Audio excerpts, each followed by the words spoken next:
Hey, first grade. All right, so you should be looking for level 1 DIY number 2. Okay? So if you don't have this piece of paper, go find it in your level 1 box. Level 1 DIY number 2. Now, listen very carefully to me, first grade. You see me with a marker. You do not need a dry erase marker. Repeat after me. I do not need a dry erase marker. You, my friends, need a pencil. Okay? I've got this piece of paper in a little dry erase packet. That is why I am using a dry erase marker.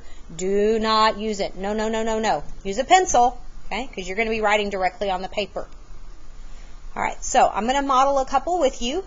There's actually 2 papers to this DIY. Okay? So you've got these that you need to show and these that you need to show in base 10 form. All right, so we're going to do a few together. Again, remember, you're using a pencil. I am modeling on dry erase marker. You are not. All right, so let's look at this first problem, 23. So in this activity, we're going to draw 10s and 1s. Okay? Now, I'm going to flip this over on the back. Remember, to draw a 10, it's just a stick.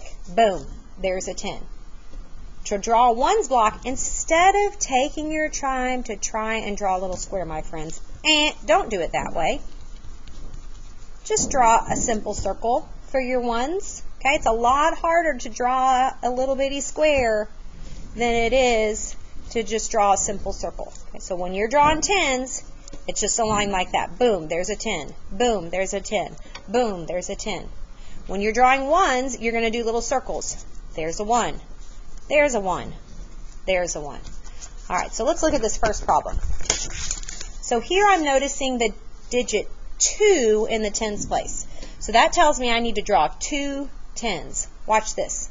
1 10, 2 10s. Now I'm looking at the digit in the 1s place. I see the digit 3. That tells me I need to draw 3 1s. Check it out. 1, 2, 3. All right, so I just modeled drawing the number 23 in base 10 form. We're going to do one more together really quick. Let's look at 17. I see a 1 in the 10s place. That means I need 1 10. I see a 7 in the 1s place. That means I need 7 1s. 1, 2, 3, 4, 5, 6, 7. All right, my friends, don't forget there's a second page. It's either going to be stapled on the back or it's just going to be directly on the back. And another thing, don't you dare use a dry erase marker. Use a pencil on your paper. Love you later. Bye.